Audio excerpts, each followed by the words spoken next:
Maloa fua I lau maua I ia le lofa maleanga le leio le tua ia o tātou tu e whei loa I fo I le lei asu ia whaafitai lo na lofa malona le lei o mwhai fo I on wha awau tātou wha moe whata lofa mpa whei loa I tuai I le mai mo mai al pule anga Samoa pia mai lava I le tapua inga le whionga le aki e kupo mo sese vito li o tui ia whape fo I pa I o le tu aina sa talo fo I lau whai ngā luenga Te a kono so soani whaltua ai mai se ia whionga I tamai te sāwa pe whai lau no whawoto talo whatu I le lavaloa o le pule anga Samoa pia ia lenga tai leo se tātou atunu I ona tūlanga whalupea lau whai ngā luenga ngā lulue le tua I so se e kalesia kerisiano I tono le atunu malo so I whomanuia malo whulangi ma ia ele mwhai ana ngalo le tāpua ia o whaiva le atunu le afua mai maunga ta maa matina maa tutua whaatalofa ma whaafeilo ia tātou tauru mai I le vai asolo na lima nei o le vai tausanga o le whanga fulu I le fui tausanga ia malo le pale malo le malanga malo fo le tau atai o le whaawawina nei o le tātou porkalame e tupu le whaatuatua o le tau longolongo ia le fua atoa le lau dei whionga patele pal tasala leota foi le whionga faltua ia aniva ia mai se le whionga tiakono tupea Antonio tupea asiaba ia walfa o wino fa mo le so fatalo fatu le whionga patele me se foi le tatu ova alo fola vea na lo so fua fonga tatu kalame feo le foi nga luenga TV humana malo so fua fo e yaso to malo fo nga lue ma le usu ia o lo tatu iai pe le vai tau o le whanga fu te titi a foi ia le fo o le lata le vai va ia mai a fo le whanga fu le whanga solo le vai tau le seta lato ai pe o le lumana I nei ia le sal palema ia e mana I fo il tatu fa so ai le sal palema lato ia manu o le tau te tapena tu iai ia I le tatu por kalamela le so I le ama tele man fa lolo e fisilia tu I le ofio pa tele le sale o le palema o le po le atonu a le tau o le sale o le sale palema ile kalena le al katoliko Partai lau to fara vea o fo ia le pa malo si mai fo tato po kalame fa talo fo il fa fonfunga ta po mai mai fa tasi mai fo io la to lo fa piano ma fu mai tato po kalame le vai aso mai vai aso ai ole o tato ile fa mamaluina o popo ngamal mali o tato li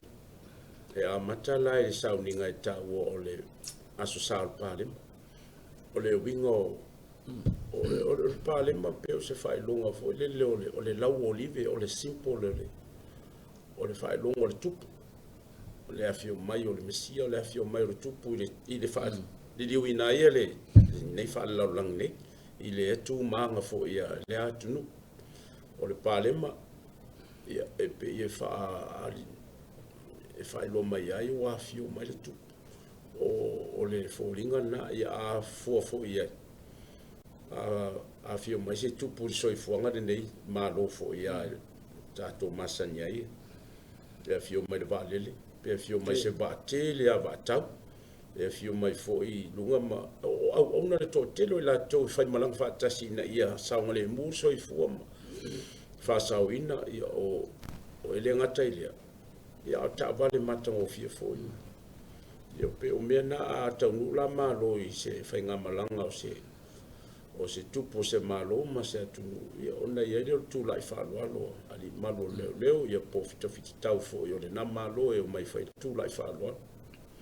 ia ma fai lo e taidi po mo ia ai e winga ese fo la le fio mai la o le tupu tu lo fo ia lo tato di fa o le mesia o ia o le li o nu ese ia ole fa maluina la le la tatu fa ia nei le fa tinoina i le asal pale ma le asa nei e pe o se whailoilo le e ngalo i le tangata ona e se lava ia me tupu ma le vainga whaatangata le soifuanga nei e se mea ni fuafua le tua le atutupu i le soifuanga le tangata ne moni ai le tala Iesu o au ele mai lalunge o au mai lunga ala e fa winga se se le tu si pu mara fra se o la volanga ringa fto ai ma fe ka ya Yesu fa pe o fia pule ma fia tu ma le ala na moni ma fa ma ni sa no anga le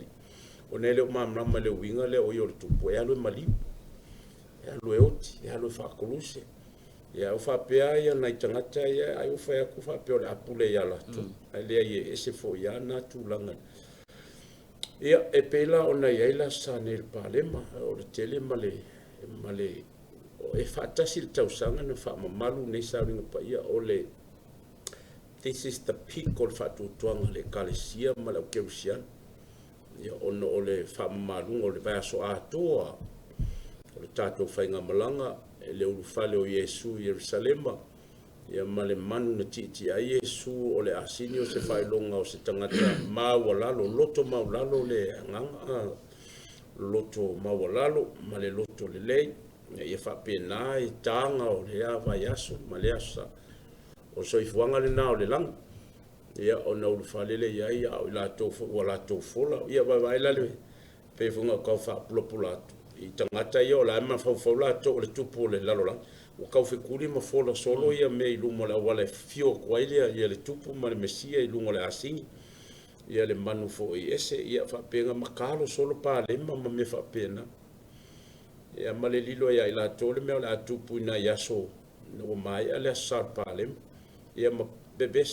pepese ma vivi i o sana o le upu e pero le o sana va pe le ia lo fo mai ia fa ola mai ma to o sana o le winga nga lupu o sana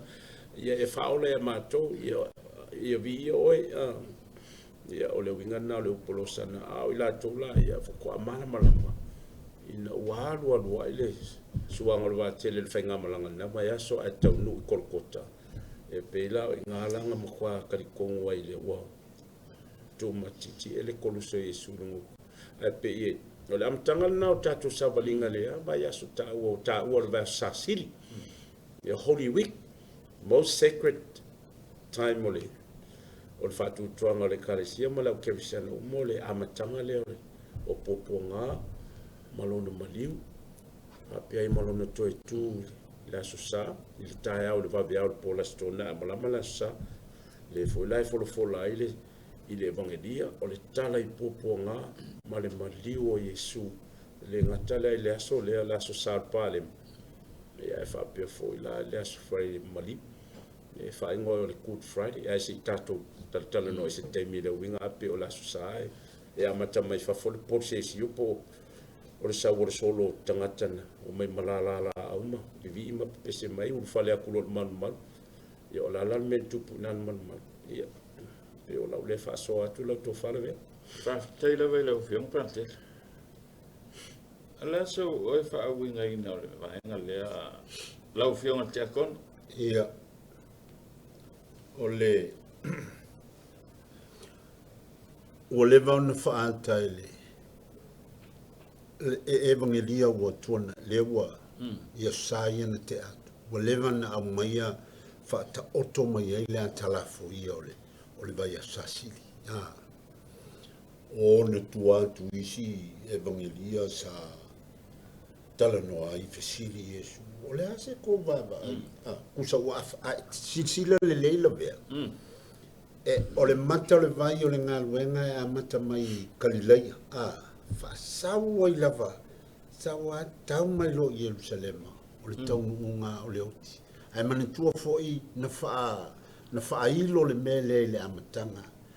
tu ina tu loa Ioane le falpui o le failonga na o le oti wanga o ki ayo a mata lo le ngaluenga tala ia Yesu sawa i lava i le vainga fa kele kalafi i le vainga fa kele kalafi sa o mai ai lungai i ole fio mai Yesu la tala ina sawa kaumelo Yerusalema maliulo okay okilo man tu ia baila ile sale na te atu nei na fa ila ia Yesu le tau unga o lana ngalu mo fa o ngā Yesu le tu ina atu ma le oti o la salo e fa tupu ai le mamalu o le tu pe ona fitala i lava ia o nei o le toi tu ma le ola o le fa tu mai ante au e uia nauti ai ola o upuna na o mai le tu sa o le fa o tonga na o le fa muanga na o le mele na tupu le sale la saune tau nuu mai loa fio fa tupu i tonu e fio fa tupu o tulo i tonu fa alata i loa ma popua ngai lolo tantu ile na tau ai pia na sa no pantele o le palema o le lau olive ma le lau palema o fai longa o le tupu a fiuma i le anga nu fa sa moa pe i o le lau niu o le failo le o le tupu a tu i lau niu se fio anga o failo le tupu po o le tupu le a fio mai o la soifua po le tupu o fou mai ua tu malo po le peola peoti o le tupu la o lau ia e fai loa o le lau niu ia e le ngata ina whao ngā le lau niu e tu i lau niu ai le malu o le nuu ia a fai o le tu malo ia o na ave fo i leo taulanga ale atu nuu e whao ngā ai le lau niu o a uma isi totonga o le o langa masani o sa mo o whao ngā e whailo ai le tu ia e whao ngā uma la ia pe foi la na whao ngā e Israelu le lau olive ma le palema o se aso whapitoa o le a fio mai tupu lai ei ma le ngangana atoa na na uma na si ia ai fasioti loa malama ia le taimi fasioti ai le ia o se vai taimi vai tau sanga tau te ai kalusia ia o mai le tupu o tanto maua le nganga o le vai tau sanga atoa le whangfuru na tā pena ia i tātou ia o atu i o tātou maua le mea la me tasi o loa nau mai le kalesia ia tātou maua le loto salamo whaafou tātou tangata ia o le mea tāua leo le nei vai tau sanga atoa koe kasi ngel vai aso seve ia waka kou sa vali atu ia i le sale la sale o lona winga ia tauna tātou tā pena ia maua le nganga lea na ta pena ia i le kalesia ia tātou maua le salamo ia tātou whaiangi ngā luenga tōngi sala whaasa taulo isi mea sa vai ailu tātou o langa ia tātou whaasanga tasi langa vai lela tawalunga le ngā luenga ia o le a o atu le kalesia whaamanatu le talaanga o le tātou whaoletanga le mea la me tasi na tupu ana le tupu e le aise winga o mea ua toe tūle ia ai tātou talitalia po o le ala na whaafea na toi tū le ala malai whaamanatu pēr le kalesia pua ngā se ia o i le maliu se ia o i na toi tū tau lau o le whaamoe ia ka kou ki whewa ia o tangata o umau na whaapa ia ina i tātou Mano, whaatai. Ke whia sau noa ni? Ia, maua le ava no. Le ua no. O se vainga tāua le amatanga o le vai a sasili. Le utatou o ma le palema. Ia, mātango whia sau noa ngare whanga pātele. Ia mātou nia fo i te akono wane. Ni lau tilo ia i malau. Bei o se mea ua sua malia le kalesia i tosanga uma. A mata mai le palema. Usa o le o tātou tala noa inga. Ilo tātou o langa whaatua. Ia ai a tātou tūlo le whaatino. E peo nā ia le atoanga le moni o le whaatua le tangata soifua. Awai, maari e le whina ngalo whianga pātele maasia. E olo le aso lea ia tātou whaatino ma vaenga ia. A mata mal tātou por se sio. ia e faitau le vangalia le matai o lusu tas ia e saua le polesesio ona tole o le pese foi lea pese foi lea o sana i le alo tavita ia manuia le afio mai le suafa le li e o mai la tangata ma lulu mai la to palema ma lulu ma sau le solo le awala ina ia fola mai le awala lai tie e mai Yesu le asin ia maalalanga o sana i le alo tavita o sana i le tupu o le wafio mai o le langi ma le lalolanga o sana i mea pitolunga mata ngofie whaatinonga la ngā le solo ngai sau ai tutonu na i le anganga o le tangata whaatua o le wā mata on tātou whanga solo tātou te fisoasoani taua venga o popo ngā le li whaona ia wale le ngātu le maliu malona toitu ia ona whanga solo mai le o le saunini ngā tātou o mani manu ia tō e se loa le pulu o pātele ai whaelo na la whai misa e ona mai alea whanga solo loa tātou whaitau e la evangalia na e tau evangalia e tolu o meo evangalia whaasinopi o evangalia la na e tolu māteo ma reko luka e pe rotate longa whainga ia o le evangalia la tausanga ale wha loa neile tausanga li ne tu sa tala loa na le whai el pasio pe au mele whaisa o tala ngā popo ngā le li lona malimo lona toitu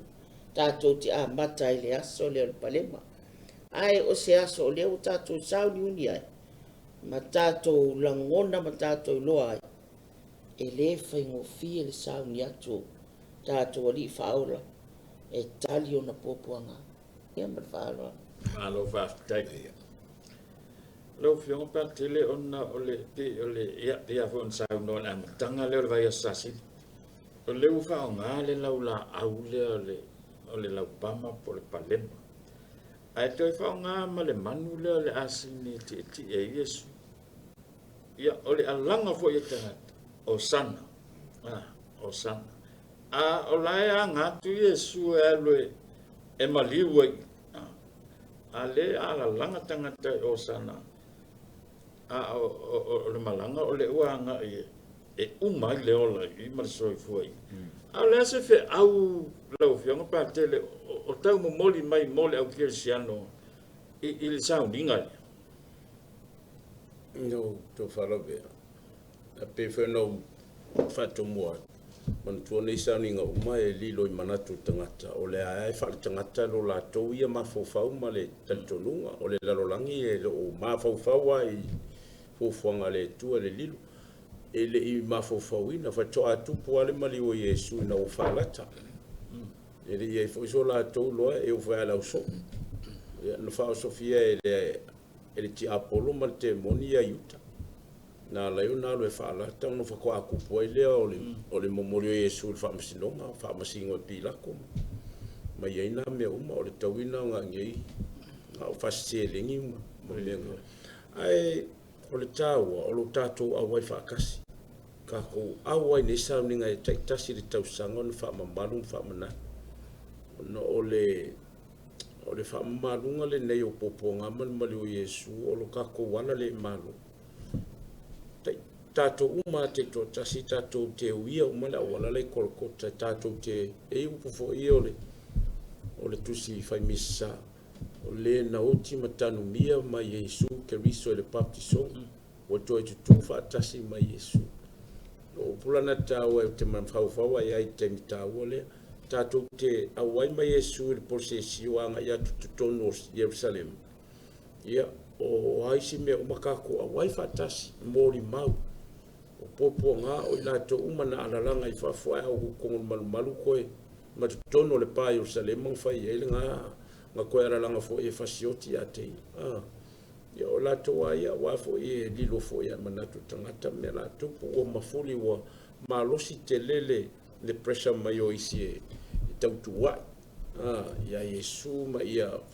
whaongata ngata e tangata morurunga i o le malu. Na ia whaaleo o kuai ma ia ia inga ia fale o kele I foro la ko ke mana la ko manga o fa sa taulo Yesu ai fa sa lo ko mai se kasi o panka tu sai male tu male anga fo I le aso le fa sa lo ko mai ai wa manga o lo le la wa ia fa sa lo ko mai para le langa yele ai pe o taua ia tau ia o se aonga ia le fofonga le mau fai le fofonga le tua mo tangata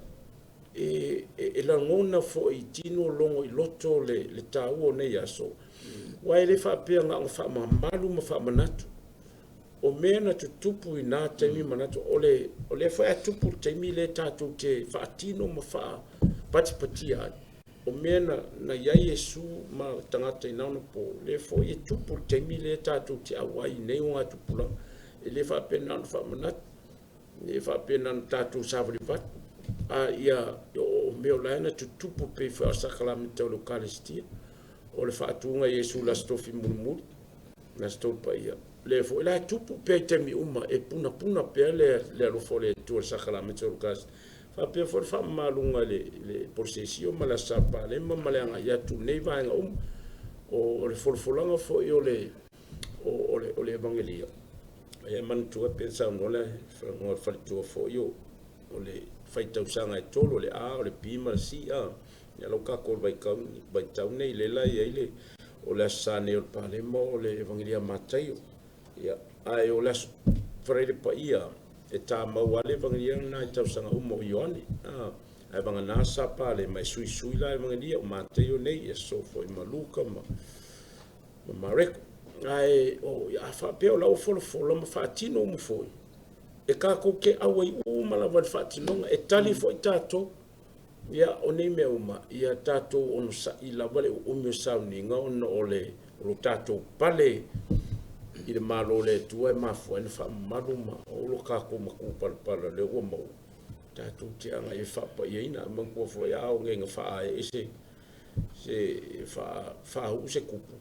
o ko se ka penga ma se sauninga fo le patinga e awai uma I la to le e fia mori mau e fia awai e fia pai uma iai ia peira e kau fa folinga fa pena le tau ni aso o lo te fatu tua halu iai male loto halu iai male tantonunga o le maliu Yesu le tupu ia ka ika afai waka oki o anga sala masase e le teimi e nei tauna tato e tu wai fa moe moe koruso Yesu le ua feo mai e ave ka ika inga e koe ku mai e lona to e tu man malo e baptison e ai pe ole anganga na e fetala ia e ole aunga ina ia tatou awai e patipatia ma faamamalu ma o loo tupu I lo tatou uia soifoaga ma lenei vaitaimi ma lenei foi tausaga ia vaega ia tatou te faamamaluina ia nei galo foi ai tatou pe ona sauno foi le fionga tiakono ia o aʻu toe tu ma le olo o Iesu le kakou ke sulufai ma kakou faamoemoe ai faatoe tutu tatou uma mai lo tatou olo tuai le pe onga mali ai kako savalinga ma le fainga malanga lo kako ia nei fia vai aso wali mai nei mai la so lulo le fulefu ia pe na faanga fo le fa matela ina me utuina na me fa mata ai ma fo faule fa tutua ina ia fa pale ta to tau ungol kako savalinga le la fa malu patpatia le vai aso asa nei ma lo va fta la so fin allo tike ile ta u leo I se fe au vole le tau moli mai ai sa nga le pare o tatou I lo nei la vea a tau pule I lunga mea lelei e a fia malama tangata I lalo a tau pule e lantou e matutua ma lantou e lunga ia se fainga e tupu. E tupu e afia atu e la. Silsila la o. Ma ile vala au tangata. O sana I mea pito. O le tupu. Ai ngā ngā kau pule lava o kai loko o le lotu I utaia. Ma fesili, ma fai.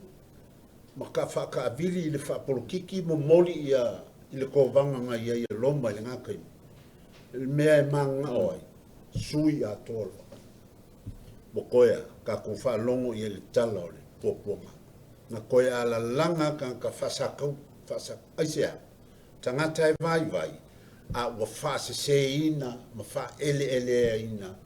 ile tamilusanga ma me voile o atai o le olanga tanto te fa tete iai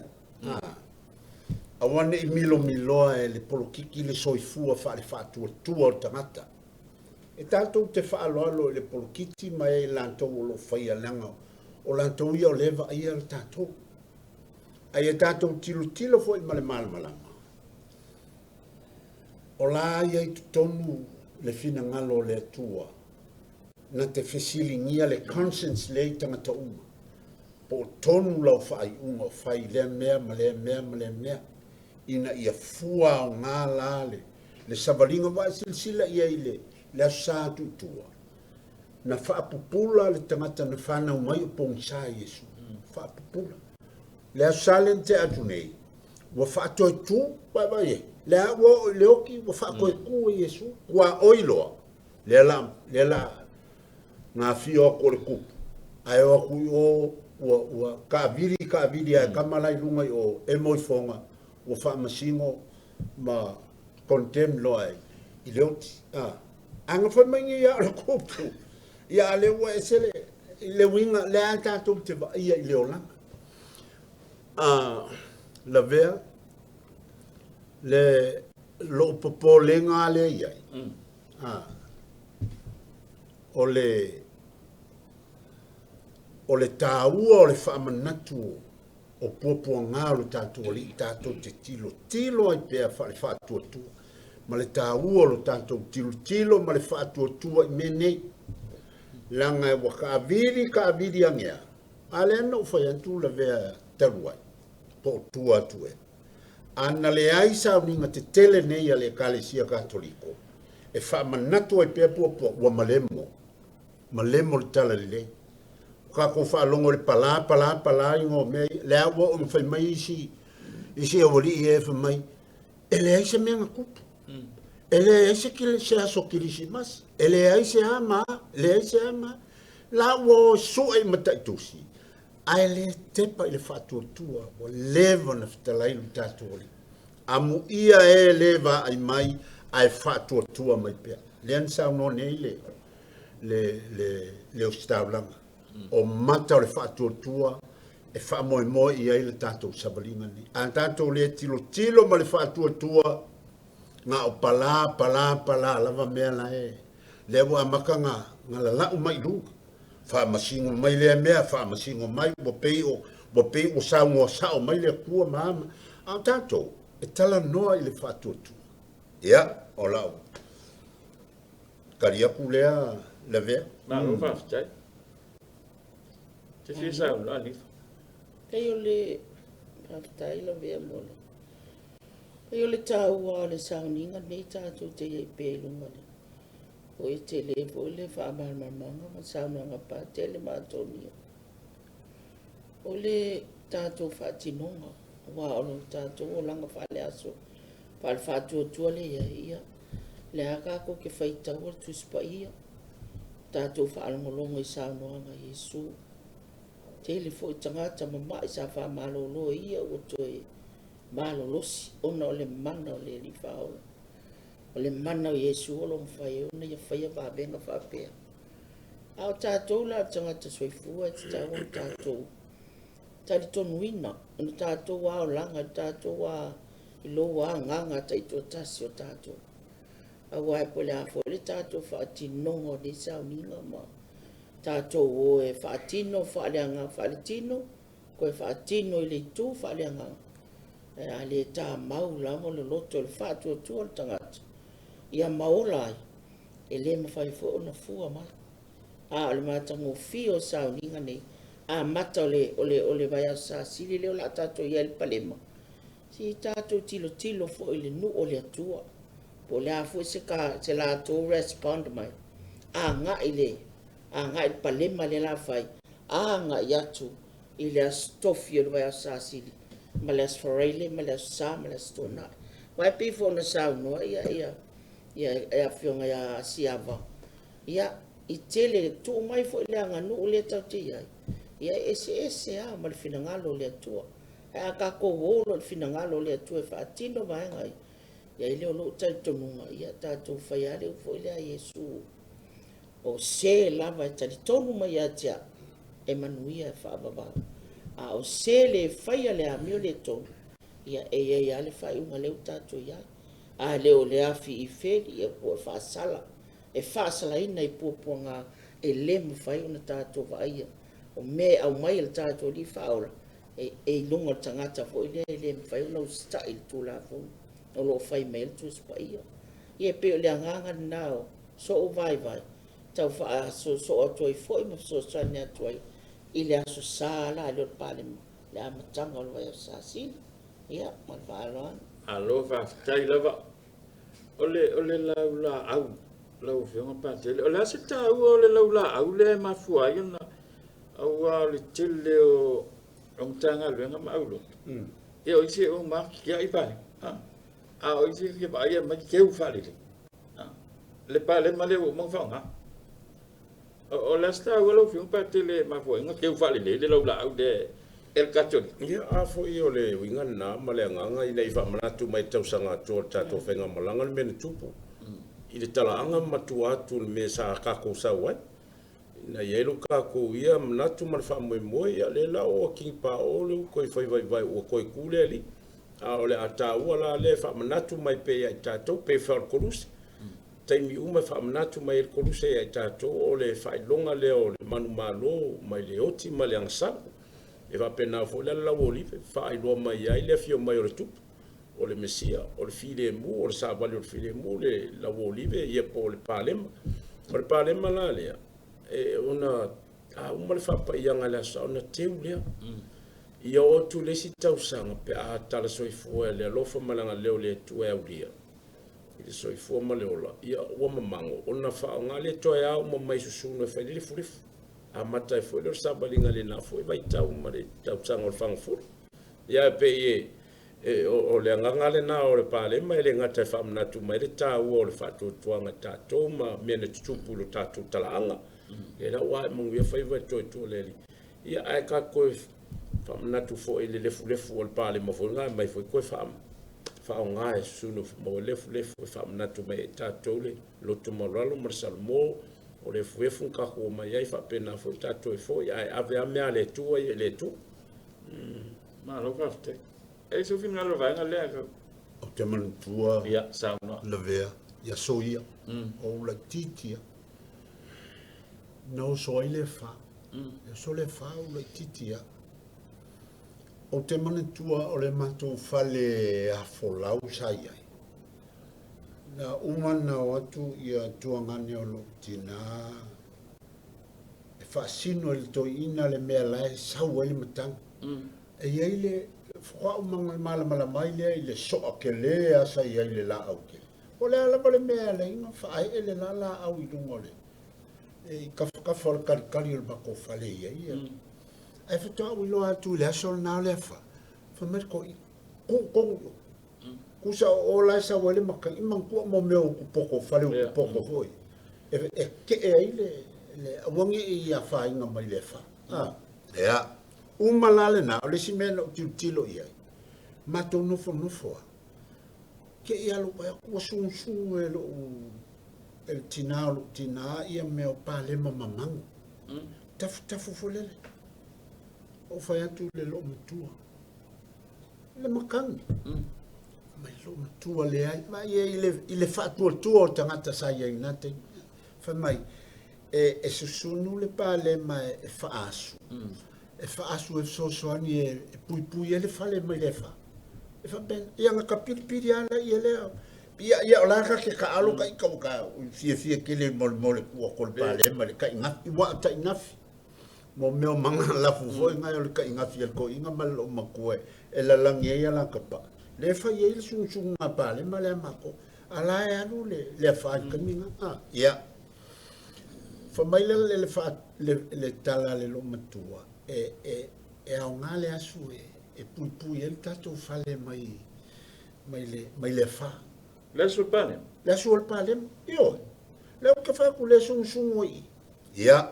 le o langa o le fa matala ile fa nga nalna terminei o le pale ma pe amango e ma wele le fa ile sa ningo le fu pe fa a o le sile a nga o le pale ma mango no wa ai mo moli mawina ya o la titi sa fa ia o feola mantu o lutina sa mantu no fatas e sum pale ma ya so le fa ma kapili o le asu e lo ma ko kapili solo a fo ngale e o so mo fa asu e nga o kapili o le asu mai e pui ele ma ia o le fa tu o tangata ele i fa ye fa lango ini mea moni na vaia en fa tu ile upuna na o le fa am ia ele va ai mai ai fa tu mai pe ia o la taitale tala no atu le nga fo yo le pale mai io wa sa o mena e mana avele teu o souvenir o fo le aso fa pito o le pale ia ai taina ne ye lo la tu wa ma pe a fa nga fo mo mamang ma lo fa te Alo. Pe o le sita ua fo le pale mai. Lo vai ka fo ma fo fa wa tu ia yo le. Le aso ale fa ta no posesio. Le o tangata malu fo le. Pe o la tu wanga fia pe on sa no pa kele. Fia o le wanga ia tu sa valinga Yesu. Tia tu le asini malalanga tangata fola le awala. Sa valia Yesu le palema. Ya o isi la lu ma pe fia fo leo le o savalia tu Yesu o fola palema le ala malatana o sana ile alo o le alo tavita ya maleti ta ona la titilo ya a tu mai fo ila le nganga na ta te fatino e fo ngale ka ke la ngonga ya ta ia le ta o le amatanga sa ninga le wa ma ia matato tilo lo ia anga e fa lo to fa tu le no le tu ele ta ua fo yo le fa nga le palemba ia le asole ia o le si fo imele o te lo ia e ta ua fo palemba te wai mal pa mata mo fi mal le tu wala sa le palemba e fai te nga le palemba la sa palemba fa nga te wai mal a uma fo langa fa nga e mi fai na fa mamango e mi fai fo langa to fa nga e fai fo te pe ama mango fo e mi fai fo nga nga ia mato wai ai mai nga fo na o masangi le fai ngo meo te e se ta o fo wai mamango ina mai fo le to ia me to te le la to wai to fa nga ia te wal mal pe yo ni fai longa nga e fai lo mel ta o la ia te wo ya mal te le fo le nga a wal fa nga ina mo man o le tua i tatu sa ni ngolo fai nei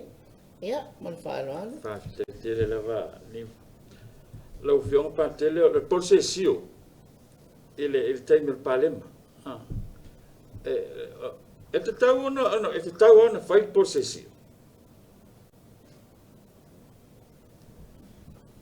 o le solo mamar ia awa fo e pe o le tala angale na o le menetu ile aso na fio mai a Yesu fa o le malanga fa tupu le nga fio mai fa fo atu la to nu una fio mai lo Jerusalem ma to nu pa ile ai pa ia ona fio mai le pe o mai tanga ta fo ia ma la ila au ma me u fa pe nga o le procesio pe o le a tu ali tu fale nga o a fio mai o yo le a fio mai o le awe mali o procesio na o le a fio mai o ia le malanga fa tu pu ele o le fale le langi a le fale lang le ala le na le na faile le procesio o le malanga fa tu le la fio tu tonu e fai ia isi ba mama o le amali o ia te penai ma ia no o la ia ele ne termine to e o fa e lona sa tau no o mana tu la i mo fa sino ia ma to procesio fo la ia nga ia tu kol ko to mo no ko se ia o ka o ke o fa le malo si o lo tato li fa ola e pe afu ia i le malo si o tino le na po ato ma le au na fa ia yo no mo yang ia ma posesio ma mo ko lu se fa ia ele ska mai la au fu tulo ele mo fo ia talanga le mama for koluse ia al fa pongo o mama for koluse o le mama fa na o le abenga Yesu ono tato nga sala le tele mala no no ai mal maf ia le namu mai Yesu o nga benga na Yesu fa ola le laulang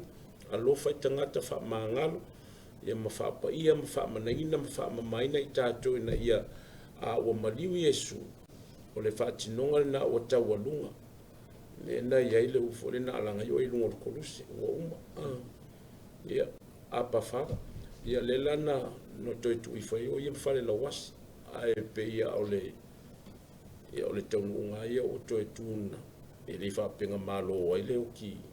ma koe ku Yesu ma afio mai fa fo le tunu mau wa fa ilo mai tangata o e fa to tu am tali tonu ia Yesu le alo le tu ele malo le oti mele ia o to moi mitinga ma o to fa to tu o le o to tu le li e fio le langi sa uni ma tape nei nei le si o langa mo tatu ta ma mai le o langa le nei na o le nganga ele na ele se tino ia pe o le ta ona o tali atu la bea i le wingo la fafsi pe ta ona fai pe yoi o le atala fu ye uma le na pe o le tau fa tala tu fo e tatu uma ta o le fainga malanga Yesu o le fainga malanga o le fainga malanga fa tupu na fio ai o ia ele fa pe ngi me fa no pone ia pe o le fai longo le manu fa nga Yesu o le loto maulalo o le mativa le tino o le loto e oa tu mo le tamau ainga le fa tau va e le va inga fa tangata ia o me o mai pe o fa ko ia o le mano le tua mama o fa fo iana nga luenga mamana i lim fenga mausia ma o le misterio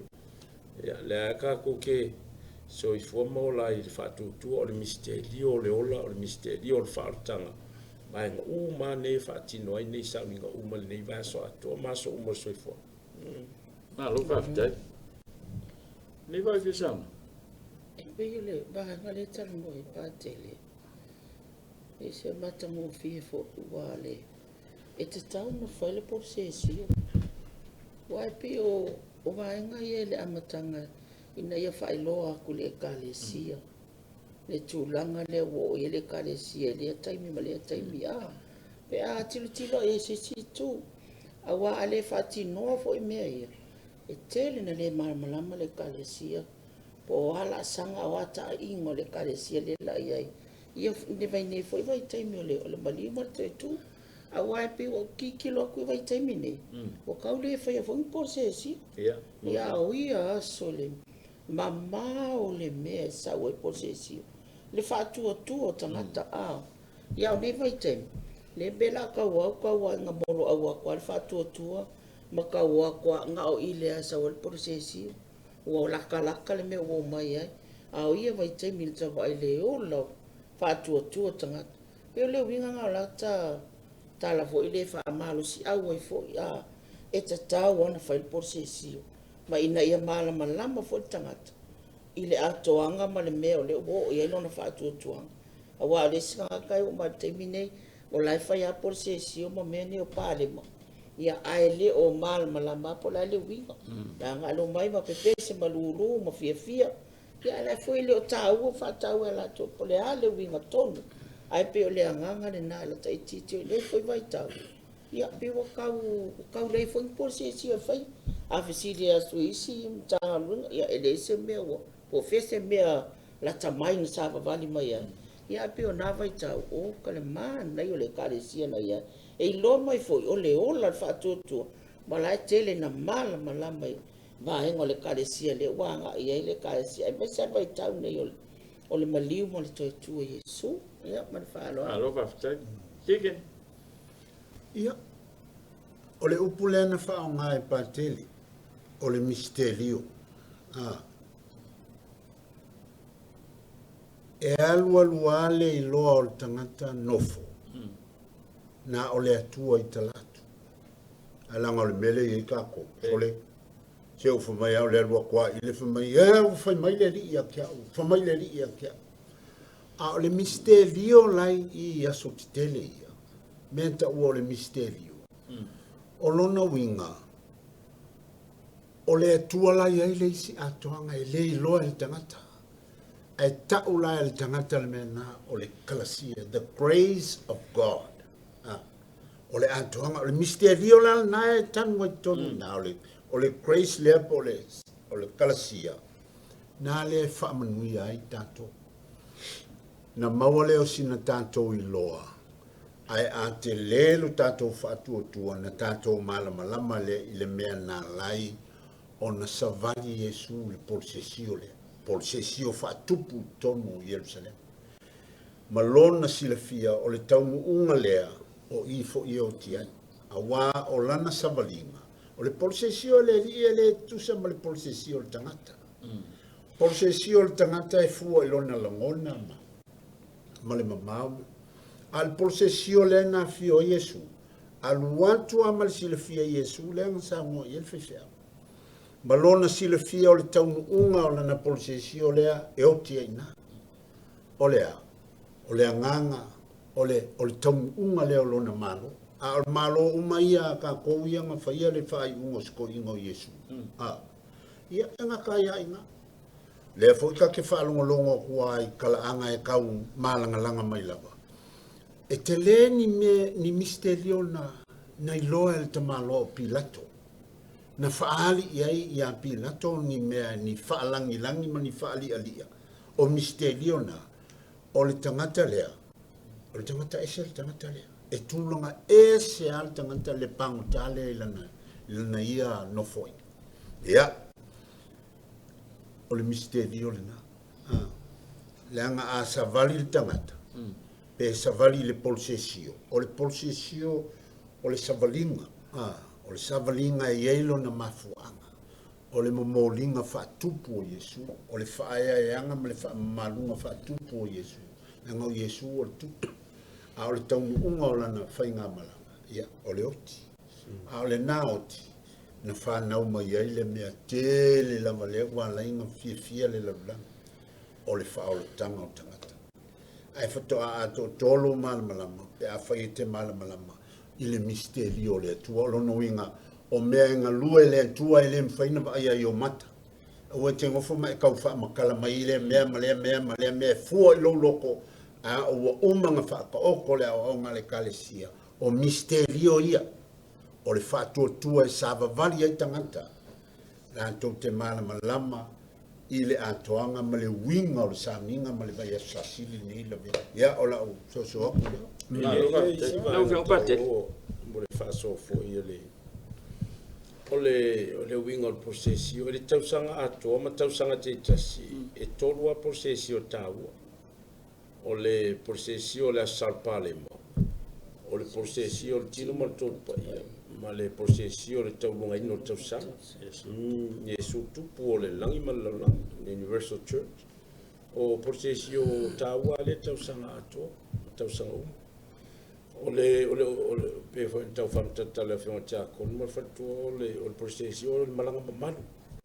o solo mamanu be wala tatu tal no ai fo ina isi tatu fa so to na ile misasa e lua procesio po solo mamanu tau ole amatang o misa malfai un misa o procesio fo na avena kolus la idea avese tempo se mori ai sia o for koluse o le fai longa le o le manu malo ma le langi e le fola a procesio tatou te o anga i Jerusalema tatou te o anga i lunga i Kolkota tatou te o anga i tua tu le malo le tua le la il procesio nga le matanga o taulanga pa ia o le misasa a o lana fai wina le ukako procesio ma malo le fai unga taulunga ino le misa wa au wina i tatou i le lalolangi e ala iuna i le procesio ma malo na tatou te o le whaatara leila langi wa awina i tatou le eri. A procesio la tino man tot pa ia pe o se tu ma se anga whaaloalo. Tatou te o e whaaloalo ngia, ma tatou te o e whaailoa, e tatou te ifo, ma whaailoa, ma wha tino ailo tatou whaatutua i malai. Ia le procesio leo le tino man tot pa ia o le eri, le e umalo le Pentecosto ia o le tastor pa ia o le tino mar tot pa ia o asa sa ta u fo ina va ngo tau sa ia na la ye procesio ye tolu ta wole tatu sabalinga tausaga taitasi uma la Malo fafta. Ole sauninga le amatanga le palema. Le faita le evangelia. Ya. Ese mai le evangelia le faita le taimi o taulanga pa i o missa. Ole sauninga le amol palema la ufiong pate. Le amatai le posesio. Io ole amatanga ia pe ore evangelia le fa pe o se ese mai lo le tala I popo ngamal maliu le fola ma fai tau tono le malu te no tau lang pa ia ole o io le to moe pe na fa lo mai ai le mene tu pure ta po le aso le la amata lo posesio le lai e pe na ole ono pe fitu fai po le evangelia le wa susu ya tsango ai ole fatu muanga ia pe o tapenanga o sa uninga leo aso pase kama mena tupu il posesio po le afio ato Yesu la manga fatu yang o mai le tangata malaula au ma mai le mangu ki Yesu ma kulanga mfapenga na ole fatu muanga tapena il kako ma fenga malang anga ya tu tono pa Yerusalem ia ole evangelia ia tu tono le taulang pa ia le fola le taimi o la le evangelia le misa tuma ia o fola ngole o popo ngamal mali o le tala I popo ngamal mali o le kako fa pe ole me fo nai na ia sila fia fo ia me se ati a kono fai fe a fola e ka kawanga fa pe o le tala I popo ngamal mali o lo tato o le whakomuanga ia e o le sesingalanga o le tala poponga e whasiumi e lua ia makau o tala malima poponga au ia I kapenganga koe whafo ia penga o le whae pe lima ngai foi upu ngai kapenga wha matala ili mene tupu ma le tapempenanga le amatanga ia ngoi folola ia whae Yesu au mai mangu e la wanganga o Yesu e mai le asing ia o mai lo makaka ia ngā wako ale o lesi ia I le iloa ai ke apu ka maana mulimuli o lai e la korso o le sere ngā la koe whaikala na waa wai a kwale so ia ma wako ia ko kongo le pai o sare mama bakula ula au lea ia papa ia kula ula au ia ma wako e kua ia whaasare resi a kua kongo le polse ai uma nge kongo le pai o sare ma ke ufa me whaasa taula ia te whaasa taula ia te o le maria fo ingar kalang pe fa leo ngalua ia ma fo ia ka fifi ia tawa ia wa le o sanga ge ale o mange o ko fo ngo ia I mo e se lo wa ia le mautu lo fa tu le mautu ia aso ia o me uma ia pe ka fo kala le misterio o le afofanga o le fa o tanga ma pini fa ma o fa tu na ia sui lo ma o lai ma ka ko kali ko ka ko sa va dia lo fa iska ko wa nga mo Yesu mal malo ono mo tato na la na tu Malo pafta. Iyo, Ia, e me malale. ia e tolu le Ia. mata ua whakele. E le mātai o le suka sipe o le evangaria ngā o le e whai e le tala anga pōpua ngā o le ali. A o le ma reko ma le luka. E o evangaria ia e tolu le rotate kai kausanga. E kausanga por sa le pate. Usala mātai o le whai kausanga le nei. A o ma record tau sang fo o luka le tau sang e special le Ioane o popo nga le li mali o Yesu ko sare pate nga la so balai ia pe o le nga na le ko ka u fa mana to ko ai fo le ma nga so so ni e fa fonga patele pe o fa so longa nga evangelia nga tolu ai ese melo le evangelia Ioane ia le la wa fo le talo popo nga le li mali o le sfareli ia mal fa lo Malo pafta. Ola mele tau le o le o ke mo kuarto ina le o patel tovio ale su lei o le mau ale fai au le la yel salam o le laupama ale o su le salam o le laupama ele se laupama ko me ngai fa la ke mangkua ya o sana I le alo tavita I mea o pito aluma Pi o le salamo le ngai usu i o le kaimi o le afapa i ai pale mama whanga solo maalu lo le i ngā sau ale o le solo ngā pawanga le pese mga kovi o i au usu ai ale salamo ia o au fai pese la sa ngā lue ai le toina wa masani ai la ese le bane i welo foi salamo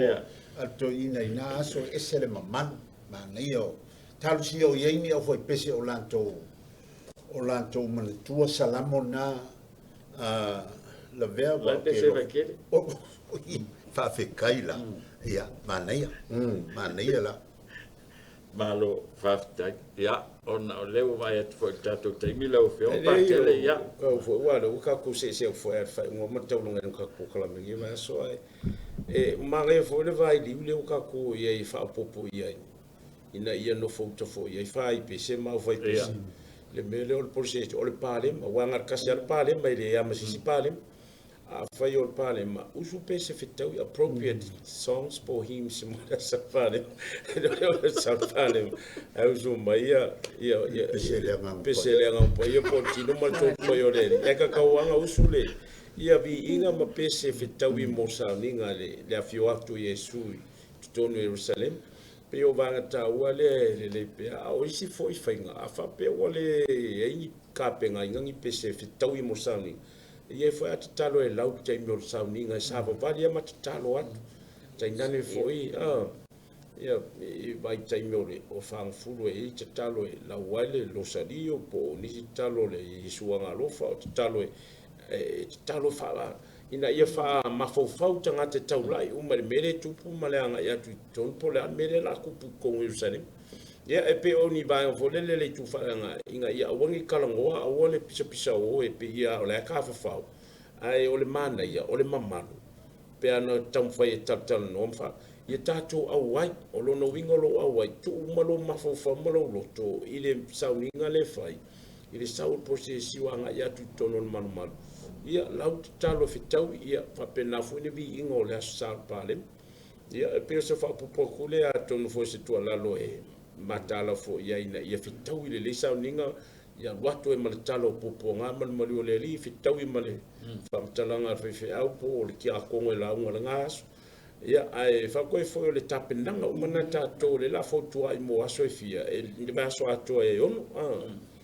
Vive so ande Ya, sa no ani. ia wo e fai o pese ia o le sa ninga vai te mini ai e o mai vai te mini e fese ia le sungo pese vai te mini vai te mini tau mo su pese foi na e o mai tanga sala o le fanga fulu ia o le afo so ia no polongo ia isi e ta falong ko ma pese ia maria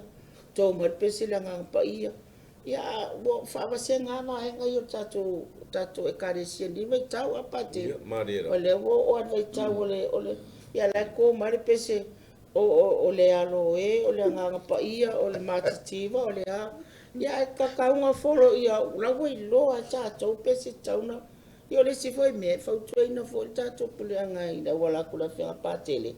io fai pese wo tele pese fatu pese fatu ia fatu mai ai lato ai ese le mana na io pese tu ai le kali si ia so ia pe ia pese le pese fatu ese le fa mole fa mole telo isi pese io pese fatu e wale mo wale nganga le mali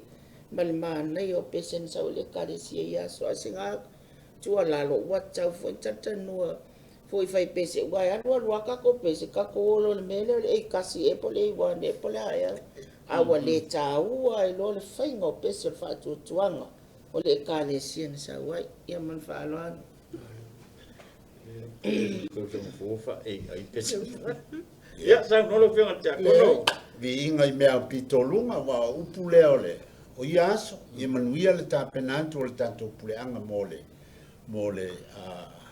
aso le palema Alo, faftai. usua salamu na io Usua salamu. tam fai lava ia pese salamu Kelo salamu le asa le pale ma mai ke minyo fang mangia le asa pale Faftai. ria le palema Ya. bandeas Ole tato por calamela mo le so mal nei vai aso. Tuli ta mai vai aso asau. ia la atu e whaaua le la tal no vai asasi yo e awani ngalo tātou te whailo i ei mai aso fau whaaftele lau mai mo mai tātou whaaftai whaatasi le whionga patele me se foi o le whionga whatua ma le whionga te akon mono lantua ma noa tāua ma le wha soa tāua ia tātou whailo i le vai aso fau manuia to engale so manuia langa atu le sa ningal palema soifua ia